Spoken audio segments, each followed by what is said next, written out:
Hello and welcome. I'm Millicent Walker. Tonight, President Muhammadu Buhari recounts his administration's achievements in the last 4 years as he launches the next level, which captures his plans for another 4 years if given the mandate again. Presidential candidate of the People's Democratic Party, Atiku Abuaka, promises to create 3 million jobs every year if elected as president, as he releases the policy document of his campaign. International community pledges to keep a close eye on election campaigns and the election process in Nigeria, asks politicians to shun hate speech and violence. And 22 migrants are missing in the waters off Morocco's Atlantic coast after their boat capsizes. Only 3 Moroccans on board managed to swim to safety.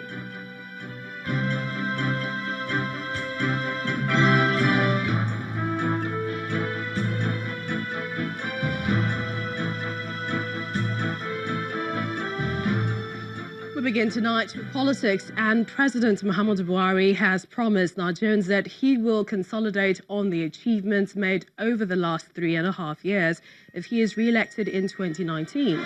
The president gave this assurance during the official flag-off of his campaign in Abuja, where he unveiled a document, The Next Level, highlighting his achievements and projections for the next 4 years. Please sit down.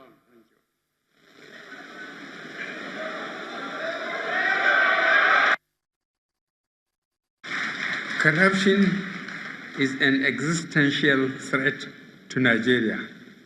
Despite the gains we have made in closing the gates, we know that there is still much ground to cover to stop systematic corruption. We are committed to deepening the work we started this first term, such that nations' assets and resources continue to be organized and utilized to do good for the common man. I am not unmindful of the fact that today is the day that presidential and National Assembly campaigns kick off. I urge all candidates and supporters of all political parties to go about the campaigns peacefully and decently. We have no other country but Nigeria. Let us not set it ablaze because of politics or sectional interests. And is also counting the gains recorded in its fight against corruption as he promises to revamp the education sector, among other things.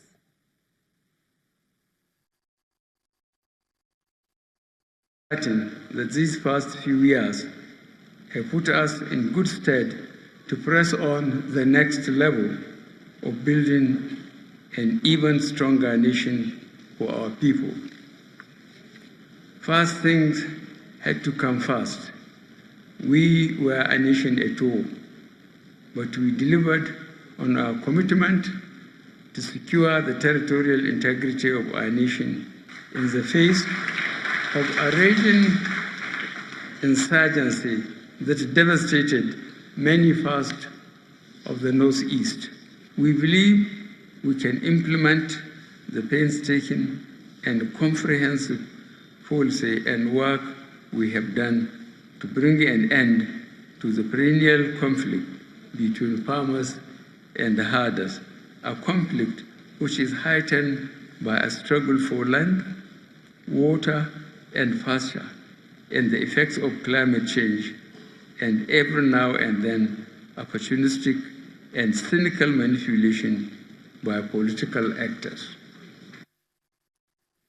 Nigeria's President Muhammadu Buhari. In the meantime, the Minister of Power, Works and Housing says the present administration has delivered more on its promise than any other past government, while the Special Advisor to the President on National Social Investment Programs believes that empowering Nigerian youth means developing the nation, and according to her, this has been a priority of the present administration.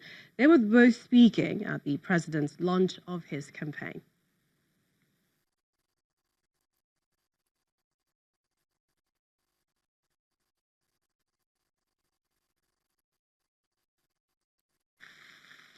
This is a major choice and it marks a major economic difference and symbolizes radical change in the approach to building a national commonwealth.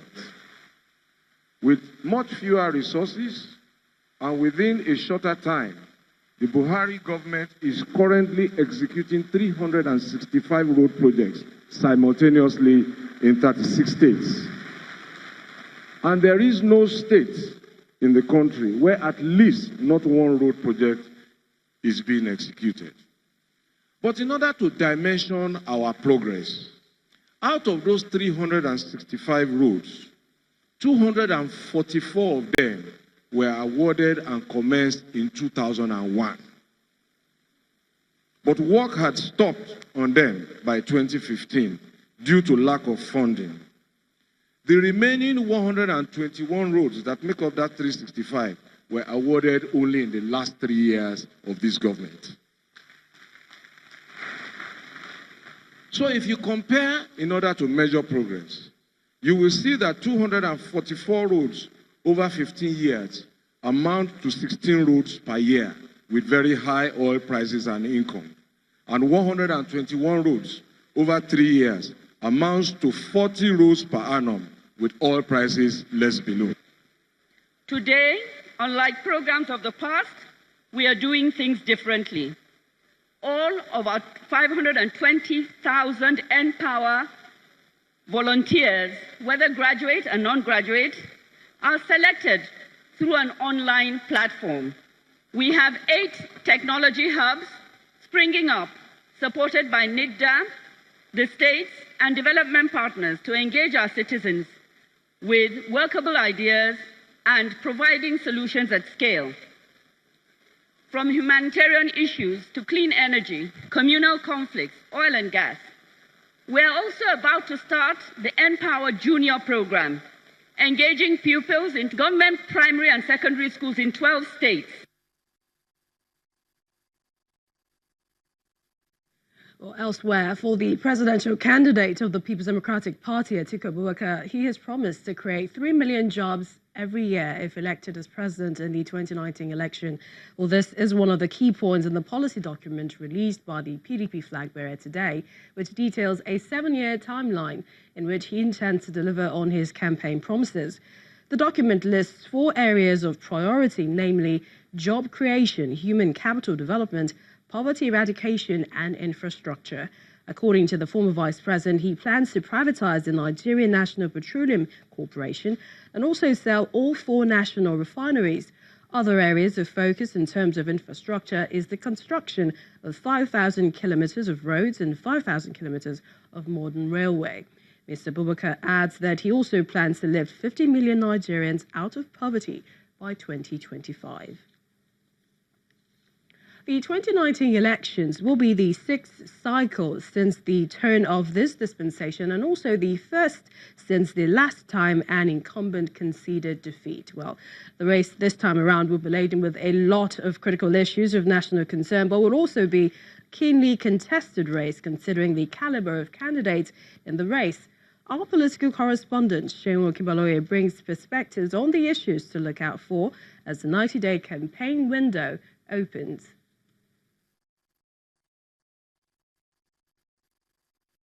Less than 90 days to the 2019 general elections, the veil is off and perhaps we can say the race has effectively begun. According to the Electoral Act, the period of campaigning in public by every political party shall commence 90 days before polling day and end 24 hours prior to that day. The 4th set of elections are the presidential and National Assembly polls. Out of the 91 political parties, 79 of them are fielding candidates for the presidential elections, and the battle is all for 1 presidential seat and 1 vice presidential seat. The National Assembly seats are all for contest and are for 109 senatorial slots and 360 House of Representatives seats. As the 4th day of ballot draws closer, there are fears about the funds meant for the elections. Some issues still remain unresolved over the 2019 elections budget. The Independent National Electoral Commission, INEC, is yet to be funded for the elections.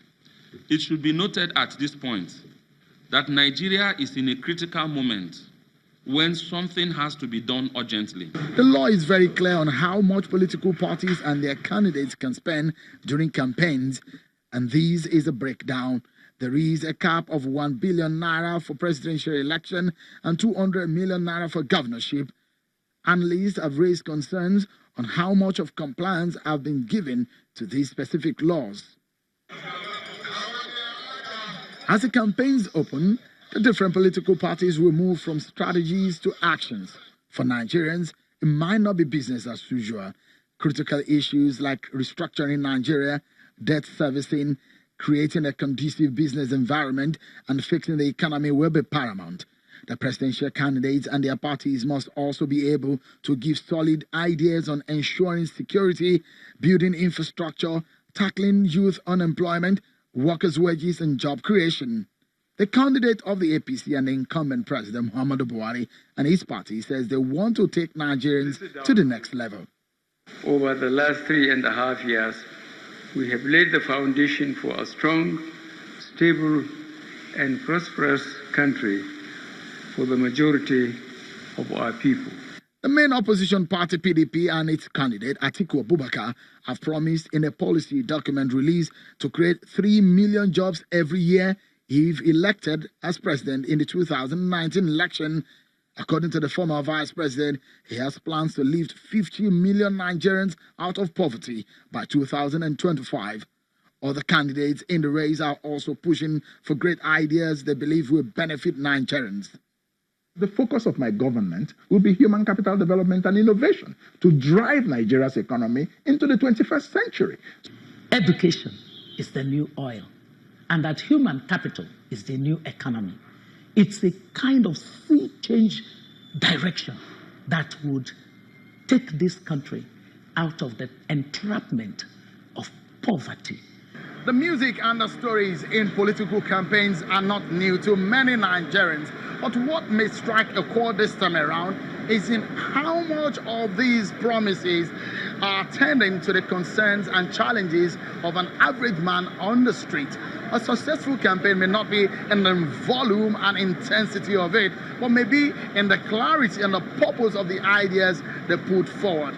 The over 80 million registered voters have the powers in their hands, and in 2019 they will decide those who govern them. From Lagos, Shewaki Maloye reporting for Channels Television News.